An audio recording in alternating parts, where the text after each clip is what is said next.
So, before starting software estimation, topics of the software estimation or software costing, let's talk about few things, a few basics of the software engineering.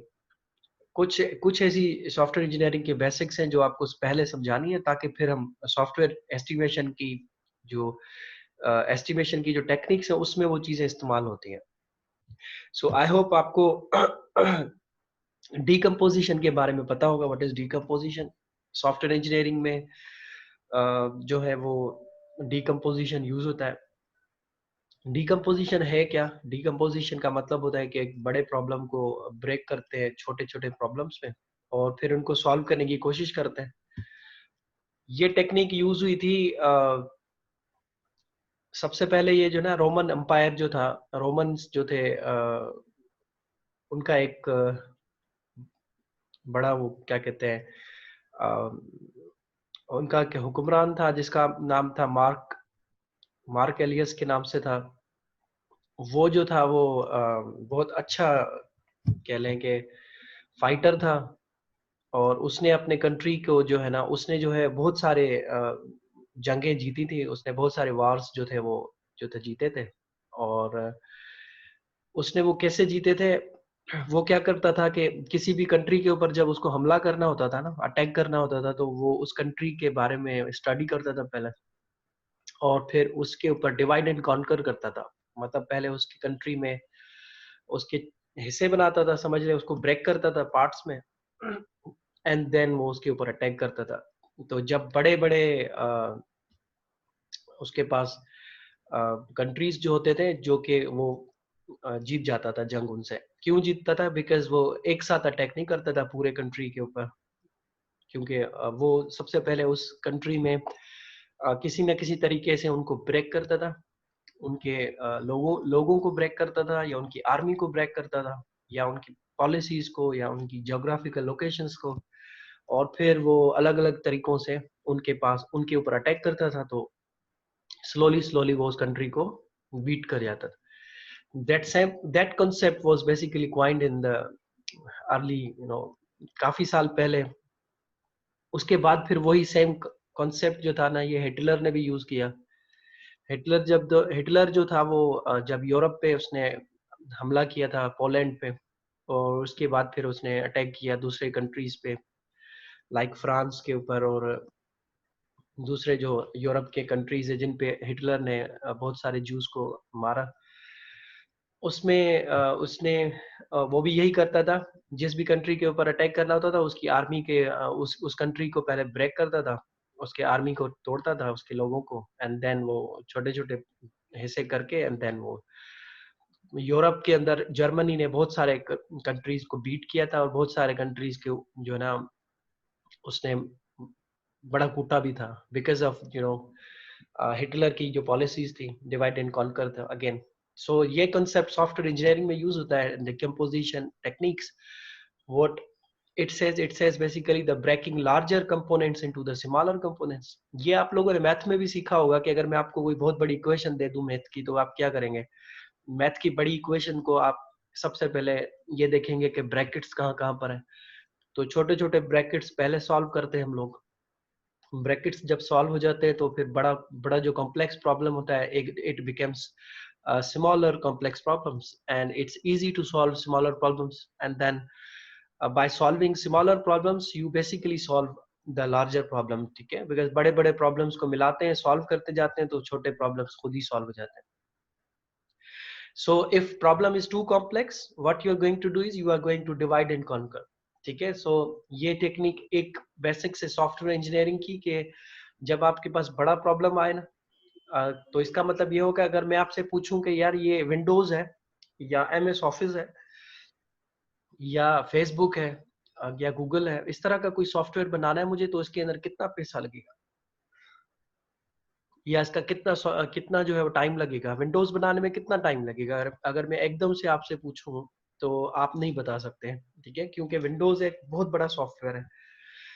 इसी तरह से मैं अगर antivirus आपसे बनवाना चाह रहा हूँ, मैं आपसे कहता हूँ मुझे एंटीवायरस बनवाना है, बताओ कितना टाइम लगेगा, कितना पैसा लगेगा, तो आप मुझे नहीं बता सकते directly, because because it's big software and it's impossible to tell the complete the cost of the software and the time required to develop the software, because बड़े softwares में it's not easy to tell the size and price.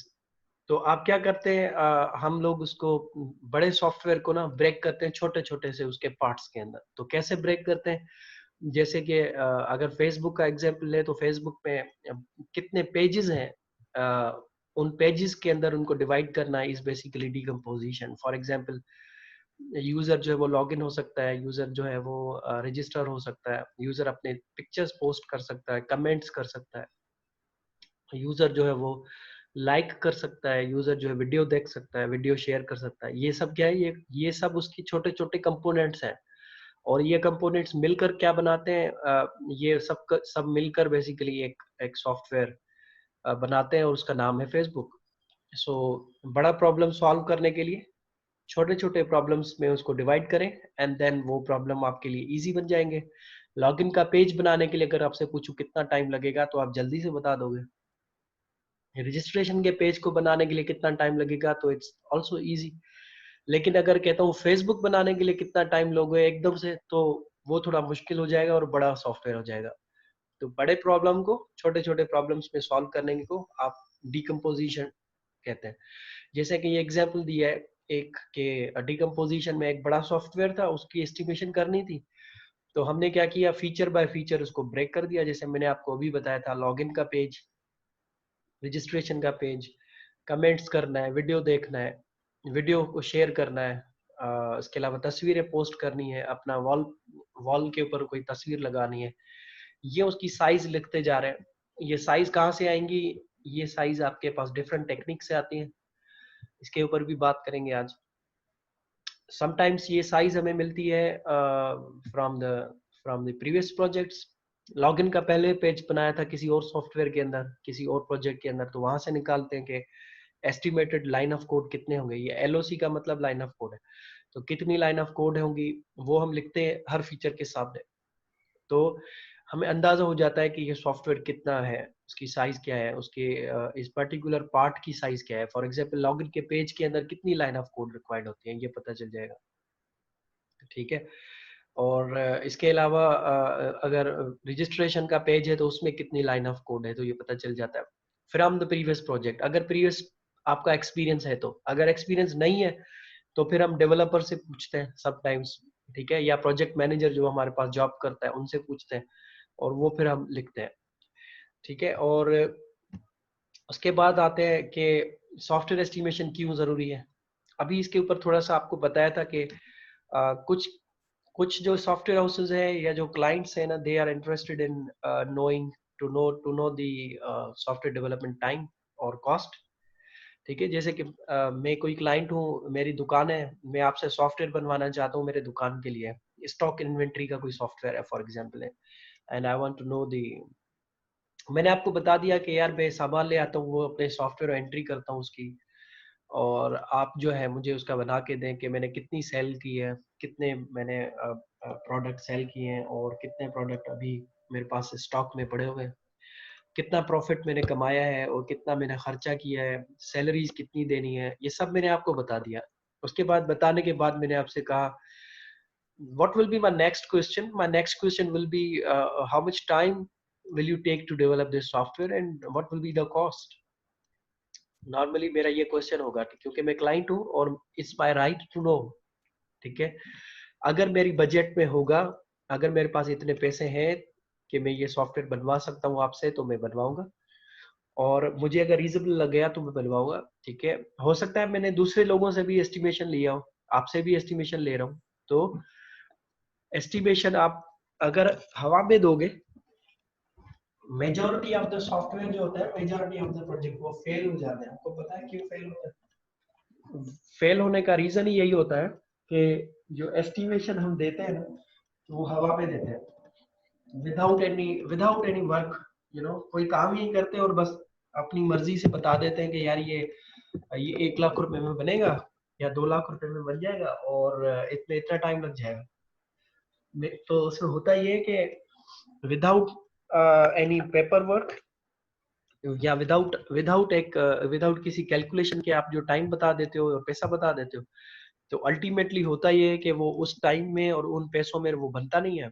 तो या तो project cancel हो जाता है, client cancel कर देता है कि भाई मुझे नहीं बनवाना, इतने इतना टाइम लगा दिया और अभी तक हैंडओवर नहीं किया प्रोजेक्ट आपने। या फिर ये होता है कि आपका खर्चा इतना हो जाता है कि आप सॉफ्टवेयर खुद ही बनाना छोड़ देते हो, क्योंकि आप सोचते हो कि अब ये सॉफ्टवेयर में अगर इसको 1 लाख रुपए में दे भी दूं तो भी मेरा खर्चा तो निकल नहीं रहा, लेकिन अगर उसको दे भी देंगे तो भी नुकसान में रहेंगे, आपको कोई प्रॉफिट नहीं होता उसमें। अच्छा, दूसरा मोस्टली ये भी होता है, टाइम गुजर जाता है, क्लाइंट एक्सेप्ट नहीं करता प्रोजेक्ट, और प्रोजेक्ट आपका पूरा फेल्यूर की तरफ चले जाता है। तो टाइम डेवलपमेंट और कॉस्ट, क्लाइंट को इंटरेस्टेड इन दो चीजों में होता है। कुछ ऐसे क्लाइंट भी होते हैं, ये और के बाद मैंने फीचर्स लिखा है, तो कुछ ऐसे भी क्लाइंट्स हैं जिनको फीचर्स में ज्यादा इंटरेस्ट होता है, टाइम का और कॉस्ट का उनको फिक्र नहीं होता। वो आपसे पूछते हैं कि यार कौन कौन से फीचर्स इसमें होंगे, और ये आप कितने इसमें कौन कौन से फीचर्स मुझे बना के दोगे, और जो पहले मैं सॉफ्टवेयर इस्तेमाल कर रहा हूँ या जो मैं पहले जो मेरा काम चल रहा है उससे कैसे बेहतर हो जाएगा ये। तो ये कम होते हैं, लेकिन ठीक है। और ये वो सॉफ्टवेयर्स होते हैं जो हम लोग खुद बनाकर मार्केट में सेल कर रहे होते हैं, और वो हमसे फीचर पूछ रहे होते हैं कि इस सॉफ्टवेयर में क्या क्या फीचर्स होते हैं। कॉस्ट और टाइम उस पर हम नहीं बता रहे होते, क्योंकि टाइम ऑलरेडी वो बन चुका होता है सॉफ्टवेयर, और पैसे हमने अपनी मर्जी से सेट किए हुए होते हैं। क्लाइंट को खरीदना है तो खरीद ले, फीचर्स पूछ ले कि कौन कौन से है इसमें। जैसे माइक्रोसॉफ्ट विंडोज है ना, विंडोज का कोई क्लाइंट नहीं है। विंडोज क्या है? विंडोज एक ऑपरेटिंग सिस्टम है, माइक्रोसॉफ्ट बनाता है और मार्केट में उसको थ्रो करता है। मार्केट में जिसको खरीदना है वो विंडोज के फीचर्स जाकर देखता है कि इसमें क्या क्या फीचर्स हैं, और वो सॉफ्टवेयर अगर उसको खरीदना है तो खरीद ले, नहीं खरीदना तो ना खरीदे, कोई और सॉफ्टवेयर ले ले। वो चेंज नहीं करेंगे, उसका टाइम और डेवलपमेंट टाइम नहीं पूछेंगे कि यार माइक्रोसॉफ्ट वालों बताओ कितना टाइम लगाओगे बनाने में, क्योंकि वो आपसे आपके लिए नहीं बना रहे, वो जनरल का ऑडियंस के लिए बना रहे हैं, किसी स्पेसिफिक क्लाइंट के लिए नहीं बना रहे। तो वो फीचर्स में ज्यादा इंटरेस्टेड होते हैं, जो खरीदार होता है वो उसमें, और वो हमें कम प्राइस में चीप भी पड़ता है, ठीक है, क्योंकि वो स्पेसिफिक क्लाइंट के लिए नहीं है, वो बहुत सारे लोगों के लिए, तो इसलिए वो चीप पड़ता है हमें। लेकिन अगर आप अपने लिए स्पेसिफिकली बनवाओगे तो वो महंगा पड़ेगा आपको, ठीक है। तो दो डिफरेंट टाइप के सॉफ्टवेयर हैं, एक वो है जो आप स्पेसिफिकली अपनी कंपनी के लिए या अपने लिए बनवा रहे हो, और एक वो सॉफ्टवेयर हैं जो जनरल ऑडियंस के लिए या जनरल पब्लिक के लिए है। सो वो थोड़ा एक्सपेंसिव है, और वो जो जनरल ऑडियंस के लिए है वो चीपर है। अच्छा, अब एस्टिमेट करने कॉस्ट, और अभी तक आपको ये समझ में आ गया होगा कि मैं दो चीजों के ऊपर ज्यादा फोकस कर रहा हूँ, एक है टाइम और दूसरा है कॉस्ट। तो टाइम और कॉस्ट को कैलकुलेट अगर करना हो तो सबसे पहले क्या चीज कैलकुलेट करनी चाहिए? मतलब what will be the first step to calculate the cost and time? तो सबसे पहले जो चीज है ना कैलकुलेट करने, वो है साइज ऑफ द सॉफ्टवेयर, ठीक है। अगर आपको किसी सॉफ्टवेयर की साइज नहीं पता तो आप उसका टाइम भी नहीं बता सकते, आप उसके लिए पैसा जो रिक्वायर्ड है वो भी नहीं बता सकते, ठीक है। लेकिन अगर आपको किसी सॉफ्टवेयर की साइज पता चल जाए तो फिर आप उसकी कॉस्ट भी बता सकते हो और उसका टाइम भी बता सकते हो। तो सबसे बड़ा फैक्टर जो है वो है साइज ऑफ द सॉफ्टवेयर, ठीक है। सो फॉर एग्जांपल, मैं आपसे कहता हूँ कि मुझे लाइब्रेरी मैनेजमेंट सिस्टम बनवाना है। तो लाइब्रेरी मैनेजमेंट सिस्टम जो है, you have to find out that how many lines of code will be there, ठीक है। The first step is to find out the software size, ठीक है। सबसे पहला स्टेप ये होना चाहिए आपका कि सॉफ्टवेयर की साइज क्या है। अगर सॉफ्टवेयर की साइज पता चल जाए ना सही तरह से, तो आप समझ लें कि आप एग्जैक्ट प्राइस भी बता सकते हो कि इसमें कितना खर्चा होना है, और एग्जैक्ट टाइम भी बता सकते हो कि इसमें कितना टाइम लगना है, दोनों सही बता सकते हो। लेकिन अगर सॉफ्टवेयर की साइज नहीं पता आपको, तो फिर ना तो आप ना तो उसके पैसे बता सकते हो और ना तो उसका टाइम बता सकते हो एक्यूरेट। जो बताओगे वो फिर गलत बताओगे। तो फर्स्ट स्टेप क्या है? First step is to find out the software size. तो कोई भी बंदा जब आपको रिक्वायरमेंट दे जाए, अब मैं आपको वो चीज बता रहा हूँ जो एक्चुअल प्रैक्टिकल करेंगे आप लोग आगे जाके, ठीक है, अपनी लाइफ में, जब जॉब कर रहे होंगे आप लोग, और वो बंदे जो सॉफ्टवेयर डेवलपमेंट में है या सॉफ्टवेयर इंडस्ट्री में काम करेंगे या सॉफ्टवेयर इंजीनियरिंग में काम करेंगे, उनके लिए ज्यादा इंपॉर्टेंट कि आप लोगों को जब भी कोई बंदा रिक्वायरमेंट देके जाए तो never ever tell them the time and the cost on the spot, ठीक है। कभी भी उसको टाइम और पैसा उसी वक्त नहीं बताना है आपने। जैसे मैं आपको कह रहा हूँ कि मुझे ये सॉफ्टवेयर बनवाना है आपसे दुकान के लिए, या ये सॉफ्टवेयर बनवा मेरी कंपनी है उसकी वेबसाइट बनवानी है आपसे, तो आप उसको पैसा और टाइम उस वक्त ना बताएं। पहली द फर्स्ट स्टेप इज, तो कैसे बताएं, कब बताएं? उसका सेकंड स्टेप ये है कि आप उस सॉफ्टवेयर की रिक्वायरमेंट्स कलेक्ट कर लें। पूरी रिक्वायरमेंट्स कलेक्ट करने के बाद उसकी साइज एस्टिमेट करें आके घर पे, ठीक है, या अपने ऑफिस में। अपने प्रीवियस प्रोजेक्ट निकालें जो आपने कर चुके हैं, या जो डेवलपर आपके पास एक्सपीरियंसड है उनको बिठाएं और उनके जो सॉफ्टवेयर है उसको ब्रेक करें, डीकम्पोज करें, डीकम्पोज करें उसके पार्ट्स में, छोटे छोटे से कंपोनेंट्स में। देन आप उनके हर फीचर्स की एक लाइन ऑफ कोड पता करें फ्रॉम द प्रीवियस प्रोजेक्ट और from the developer, experienced developer. Developer से पता करोगे तो वो इतना एक्यूरेट नहीं होगा, उसमें मिस्टेक्स होंगी, बिकॉज वो अपने स्किल, अपनी नॉलेज के हिसाब से बता रहा होगा। और जो आपके पास प्रीवियस प्रोजेक्ट होगा ना, that will be very helpful. अगर उसमें आपने कोई चीज पहले बनाई हुई हो तो उसमें लाइन ऑफ कोड आपको बहुत हेल्प करेंगे। तो आपने वो लाइन ऑफ कोड निकालनी है, उनको प्लस करना है और साइज पहले पता लगानी है। जब आपको साइज सॉफ्टवेयर की पता लग जाए तो फिर आप उसका टाइम और उसकी कॉस्ट कैलकुलेट करके वो फिर बता सकते हैं क्लाइंट को, ठीक है। तो never ever tell the price और the time at the spot, on the spot, ठीक है। जब आप उनसे रिक्वायरमेंट कलेक्ट करें वहीं पे नहीं बतानी होती। उसके बाद थोड़ा टाइम लें, उसको बोलें कि हम आपको कल परसों तक कोटेशन भेजेंगे, और उसके बाद उस पर थोड़ा वर्कआउट करें। और आप उसमें से ये सब चीजें कैलकुलेट करते हैं कि सॉफ्टवेयर का साइज कितनी है, उसमें मुझे कितने लोगों की मेहनत चाहिए होगी, और कितनी सैलरीज मुझे देनी होगी, मेरा ऑफिस का कितना खर्चा होगा इसके ऊपर, मुझे कितना प्रॉफिट मिलेगा, सॉफ्टवेयर कितने टाइम में बनेगी, पूरी कैलकुलेशन होगी। उसके बाद हम आप लोग उसको कोट कर सकते हैं कि इतना टाइम और इतना पैसा लगता है, ठीक है। सो इसमें कहता है to estimate the cost and time required to develop the project, first thing you need to know is to find out is size of the software, ठीक है। तो पहली चीज, सबसे पहले चीज जो है वो है साइज सॉफ्टवेयर की पता करना। And the biggest factor is size, ये याद रखिएगा, सॉफ्टवेयर इंजीनियरिंग में सबसे बड़ा फैक्टर साइज है। तो साइज पता चल गया तो समझ लें आपका आधा काम हो गया है। और अगर साइज नहीं पता तो समझ लें कि आपको अभी तक आपने आपने जो भी एस्टिमेशन की है वो गलत की है, या तो आपने। The accuracy of the whole estimation depends on the actual size, exact size of the software.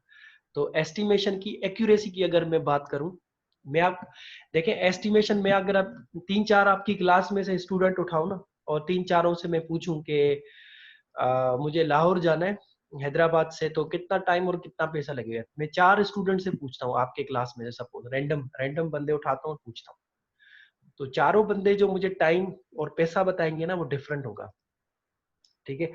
कोई कहेगा सर आपको 10 घंटे लग जाएंगे, कोई कहेगा सर आपको 15 घंटे लग जाएंगे, कोई कहेगा 20 घंटे लग जाएंगे, कोई हो सकता है कहे के 18 घंटे लग जाएंगे। और पैसे भी डिफरेंट बताएंगे, कोई कहेगा सर आपका 15-20 हजार का खर्चा हो जाएगा, कोई कहेगा 10 हजार का हो जाएगा, कोई कहेगा 25 हजार का हो जाएगा। तो क्यों होगा ये, क्यों डिफरेंट बता रहे हैं सब लोग? वो इसलिए बता रहे हैं क्योंकि वो अपने एक्सपीरियंस के हिसाब से बता रहे हैं। कोई ऐसा स्टूडेंट होगा जो कभी हो सकता है ट्रेन में गया होगा, बस में गया होगा, कोई हो सकता है जहाज में गया होगा, कोई गया ही नहीं होगा। उनके एक्सपीरियंस के हिसाब से ना वो अपनी एस्टिमेशन कर रहे होते हैं। estimation is purely related to the, it depends on the experience also। आपके एक्सपीरियंस पे भी डिपेंड करता है कि आपको किसी चीज का कितना एक्सपीरियंस है, डेवलपमेंट का कितना एक्सपीरियंस है। अगर आपसे कोई सॉफ्टवेयर की साइज पूछ रहा है तो आपको साइज पता लगाने में, उसकी प्राइस कॉस्ट पता करने में experience also pledge some role, ठीक है। लेकिन ज्यादा उसमें जो रोल है वो आपके प्रॉपर प्रीवियस प्रोजेक्ट बनाए हुए होते हैं, और उनके ऊपर जो एस्टिमेशन टेक्निक्स होती है वो अप्लाई करने का एक्सपीरियंस ज्यादा इंपॉर्टेंस रखता है। एनीवेज इसके ऊपर मैं डिटेल में और भी बात करूंगा जब आगे चलेंगे। मैं अभी थोड़ी बेसिक्स बता रहा हूँ कि क्या चीजें रिक्वायर्ड होंगी हमें इस कोर्स में। सो फाइंड, अब क्वेश्चन ये आता है कि साइज कैसे पता करें, ठीक है ना। ये तो पता चल गया कि चलो हमें टाइम और पैसा पता करना है, तो हमारे पास दो टेक्निक्स हैं। एक एक चीज चाहिए, वो है साइज, सॉफ्टवेयर की साइज। तो उसको साइज को पता करने के लिए फर्स्ट स्टेप ये होगा कि आप बड़े सॉफ्टवेयर को क्या करें, डीकम्पोज करें। छोटे छोटे कंपोनेंट्स में, और डिकम्पोज जब हो जाए तो फिर आप साइज पता कर सकते हैं। तो साइज पता करने की दो टेक्निक्स है, एक डायरेक्ट अप्रोच है, ठीक है, डायरेक्ट अप्रोच है, और दूसरी इनडायरेक्ट अप्रोच है। ये दो अप्रोचेज हैं। इस अप्रोच को जो है ना, you call it as line of code. इसमें डायरेक्टली लाइन ऑफ कोड पता करते हैं कि लॉगिन का पेज है तो इसमें लाइन ऑफ कोड इतनी होंगी, रजिस्ट्रेशन का पेज है तो इसमें लाइन ऑफ कोड इतनी होगी। लाइन ऑफ कोड समझते हैं ना क्या होती है? मैं आपको एक एग्जांपल भी दिखाता हूँ। ये देखें, ये लाइन ऑफ कोड इस तरह से होती है। जो स्टूडेंट डेवलपमेंट करते हैं उनको पता होगा। ये देखें, ये लाइंस नजर आ रही, ये मैंने कोड लिखा हुआ है, एक प्रोजेक्ट था उसका। और ये देखिए, ये 1 2 3 4 5 6 7 8, ये जो ना, ये लाइन ऑफ कोड आपको शो कर रही है कि आपने कितनी लाइन ऑफ कोड लिखी हुई है, ठीक है। ये देखें, ये मैं आखिर तक ले जाता हूँ उसको, तो ये मुझे बताएगा ये लाइन ऑफ कोड है। 166 लाइन ऑफ कोड है इस पर्टिकुलर क्लास के अंदर, या इस पर्टिकुलर जो मेरा टास्क था उसके अंदर। ये असल में जो प्रोजेक्ट था, ये एक छोटा सा गेम बनाना था मुझे डाइस का, जिसमें डाइस को जो था रोल करना था।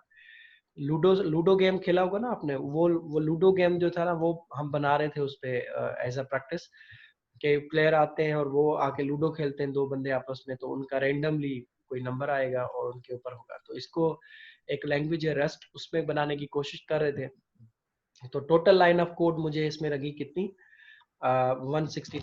अब अगर मैं आपसे ये कहूँ कि मुझे लूडो बनाना है जावा पे या किसी और लैंग्वेज में, तो एस्टिमेटेड लाइन ऑफ कोड कितनी होगी अगर मैं आपसे पूछता हूँ? तो आप लोग ये देख सकते हो कि रेस्ट लैंग्वेज जो है उसमें इसके अंदर 166 लाइन ऑफ कोड में ये चीज बनी है। तो उसके equivalent line of code Java में कितनी होगी? उसके कन्वर्टर्स भी आते हैं, इसके कन्वर्जन सॉफ्टवेयर भी हैं और इसके कुछ फार्मूलाज भी हैं, जिसके थ्रू आप ये फाइंड कर सकते हैं कि सी के अंदर अगर 10 लाइन है तो जावा में कितनी होंगी, और सी प्लस प्लस में अगर 50 लाइन है तो वो जावा में कितनी लाइन ऑफ कोड होंगी। तो उसके थ्रू आप पता लगा सकते हैं कि ये लाइन ऑफ कोड इतनी थी तो उसमें कितनी लाइन ऑफ कोड है, ठीक है। तो ये लाइन ऑफ कोड इधर ये देखें लिखी हुई है, ये चीजें, ये आपको तकरीबन आईडीज के अंदर ना ये मिलेंगी। मोस्ट ऑफ द आईडीज जो हम यूज करते हैं उसके अंदर आपको ये लाइन ऑफ कोड लिखी हुई नजर आती है। और इसके अलावा ड्रीम अगर वीवर यूज करता है आप में से कोई, तो उसमें भी होगा। बहुत सारे ऐसे डिफरेंट सॉफ्टवेयर हैं जिनमें लाइन ऑफ कोड नजर आ जाती है। सो ये डायरेक्ट अप्रोच क्यों थी? क्योंकि मैंने प्रोग्राम को खोला, ओपन किया कोड को, और डायरेक्टली लाइन ऑफ कोड मैंने देख ली, उसमें लिखी हुई थी, तो इसलिए इसको डायरेक्ट लाइन ऑफ कोड कहते हैं। दूसरा जो है वो इनडायरेक्ट है अप्रोच, ठीक है। And this approach is not about line of code, but this approach is about the functionality. FP का मतलब है फंक्शन पॉइंट्स, ठीक है। ये लिखा है function points, FP, function point, size measured in the function points. तो इनडायरेक्ट अप्रोच में जो लाइन ऑफ कोड नहीं होती तो फिर क्या करते हैं, वी कैलकुलेट और we find out the software size in the function points. Function point का मतलब होता है कि किसी सॉफ्टवेयर की फंक्शनैलिटीज कौन सी हैं उनको ब्रेक करते हैं, डिकम्पोज करते हैं उनको फंक्शनैलिटीज में। जैसे कि मैं लाइब्रेरी सिस्टम बना रहा हूँ तो उसकी फंक्शनैलिटी क्या होंगी? उसकी फंक्शनैलिटी होंगी कि लाइब्रेरियन लॉगिन हो सकता है, और एक फंक्शनैलिटी, दूसरी फंक्शनैलिटी, लाइब्रेरियन जो है वो लॉगिन होने के बाद अपना पासवर्ड चेंज कर सकता है, अपना किताबें जो हैं लाइब्रेरी में कितनी पड़ी हुई हैं उनकी एंट्रीज कर सकता है, स्टूडेंट के अकाउंट्स क्रिएट कर सकता है, किसी स्टूडेंट को बुक इशू कर सकता है, अगर किसी स्टूडेंट ने बुक वापस किया है तो वो रिटर्न कर सकता है। अच्छा, किसी स्टूडेंट के अकाउंट को ब्लॉक कर सकता है, डिलीट कर सकता है। कोई बुक जो है वो पुराना हो गया, यूज में नहीं है, खराब हो गया, उसको डिलीट कर सकता है।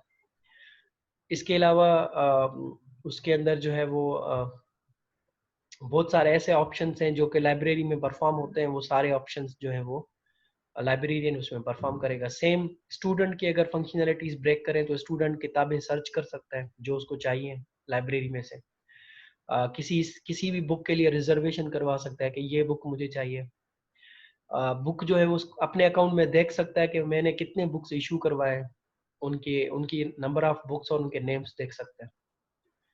फंक्शनैलिटीज बता रहा हूँ मैं आपको ये, ठीक है। किसी सॉफ्टवेयर को what you do is you basically divide a larger software into smaller functionalities, and then you find out the software size, ठीक है, तो उसमें लाइन ऑफ कोड पता नहीं होती सम टाइम हमें, तो फिर हम डेवलपर्स से बैठ के डिस्कस करते हैं, एक्सपीरियंस पर्सनल्स के साथ बैठ के डिस्कस करते हैं, और फिर हम लोग उनकी फंक्शनैलिटीज की line of code, estimated line of code लिखते जाते हैं अपने पास, फंक्शनैलिटीज के बारे में पता लगाते हैं और फिर उनकी लाइन ऑफ कोड पता करते हैं, और फिर वो जब साइज मिल जाती है तो फिर हम उसके टाइम और कॉस्ट कैलकुलेट करते हैं। अच्छा, इस पे क्या है, दो तरीके हैं सॉफ्टवेयर की साइज को या सॉफ्टवेयर की एस्टिमेशन करने के लिए। एक होता है डीकम्पोजिशन प्रॉब्लम की, और दूसरा है डीकम्पोजिशन होती है प्रोसेस की। ये दोनों डीकम्पोजिशन है। प्रॉब्लम की डीकम्पोजिशन तो आपको मैंने बता दी कि लाइब्रेरी सिस्टम था तो उसको देखे मैंने छोटे छोटे से पार्ट्स में डिवाइड करके बताया आपको, और फेसबुक था तो उसको भी छोटे छोटे पार्ट्स में डिवाइड करके बताया कि लॉगिन हो सकता है, रजिस्ट्रेशन हो सकता है, कमेंट्स हो सकते हैं, लाइक हो सकता है, वीडियो देख सकता है। ये सब चीजें क्या है, ये these all are basically the decomposition of problem. बड़ा प्रॉब्लम था, उसको हमने छोटे छोटे प्रॉब्लम्स में ब्रेक किया या तोड़ दिया, तो it's called decomposition of the problem. Process decomposition क्या है? प्रोसेस डिकम्पोजिशन क्या है, मतलब उस चीज को बनाने का जो तरीकेकार है उसको ब्रेक करें। तो जो एक चीज बनानी है वो मुश्किल है बनाना, तो वो अगर उसके प्रोसेस को डिकम्पोज करेंगे तो वो आसान हो जाएगी। जैसे सॉफ्टवेयर इंजीनियरिंग का सबसे इजी एग्जांपल अगर मैं आपको दूं, तो जैसे वाटरफॉल मॉडल आपने पढ़ा होगा। वाटरफॉल मॉडल में क्या होता है, सबसे पहले रिक्वायरमेंट कलेक्ट होती है, उसके बाद डिजाइन बनता है उसका, फिर आप उसको कोड करते हो, कोडिंग के बाद फिर आप उसको टेस्टिंग करते हो, टेस्टिंग के बाद आखिर में उसकी इम्प्लीमेंटेशन करते हो। तो ये क्या चीज है, ये प्रोसेस है सॉफ्टवेयर बनाने का, और उसको आपने क्या किया, फेजेस में तोड़ा है। क्या हम ये कर सकते हैं कि सॉफ्टवेयर की रिक्वायरमेंट्स पता ना हो और हम कोडिंग करने बैठ जाएं? नहीं कर सकते ना, बिकॉज सॉफ्टवेयर का जो प्रोसेस है वो सबसे पहला प्रोसेस, उसका स्टार्टिंग जो फेज है वो ये है कि आप उसकी रिक्वायरमेंट कलेक्ट करोगे, ठीक है। सेकंड फेज उसका ये, जब रिक्वायरमेंट कंप्लीट मिल जाए तो आप उसकी डिजाइन बनाते हो। डिजाइन यहाँ पे तीन चीजें होती हैं, एक इंटरफेस डिजाइन, दूसरा डेटाबेस का डिजाइन, और तीसरा यूज केस डायग्राम्स जो बनते हैं, जिसमें आप लोग उसकी क्लास डायग्राम्स और उसकी एंटिटी रिलेशनशिप्स, उसके अलावा उसके जो दूसरे डायग्राम बनते हैं, use cases and other things, वो डायग्राम्स बनते हैं। और उसके बाद फिर आप उसके जब डायग्राम्स बन जाते हैं तो आप वो डायग्राम्स डेवलपर्स के साथ शेयर करते हो। डेवलपर्स उन डायग्राम्स को देखता है और वो आपके लिए कोड कर देता है उनको। कोडिंग क्योंकि आसान होती है, मुश्किल पार्ट इसका है रिक्वायरमेंट कलेक्ट करना और design banana. Design is the toughest part, ठीक है। वो बन जाए तो कोडर जो है वो उसको इतना टाइम नहीं लगता, अच्छा डिजाइन जल्दी कोड हो जाता है। और उसके बाद कोडिंग होने के बाद इम्प्लीमेंटेशन और टेस्टिंग के फेज आते हैं, वो आखिरी फेजेस हैं। तो ये क्या चीज है, ये है सॉफ्टवेयर बनाने का जो प्रोसेस था उसको डिकम्पोज किया आपने, ब्रेक किया है। एक वक्त पे आप चारों चीजें पांचों चीजें नहीं कर सकते हैं, ठीक है। तो डिकम्पोज करना पड़ता है प्रोसेस को। ये सेम प्रोसेस दो तरीके हैं, और हम लोग जो पढ़ने वाले हैं इस कोर्स में वो ये पढ़ने वाले, decomposition of the problem and how to find out the size and time and the money. बाकी इसके ऊपर डिस्कस करेंगे, किताब में कुछ कॉन्सेप्ट्स हैं इसके बारे में भी, वो भी बता दूंगा। अच्छा, अब ये डिस्कनेक्ट होने वाला है हमारा, 1 मिनट रहता है इसमें क्लास में, तो प्लीज दोबारा कनेक्ट हो जाइएगा। 10-15 मिनट और होगी क्लास, उसके बाद मैं क्वेश्चन आंसर्स के लिए आपको अलाउ करूंगा। So please connect again.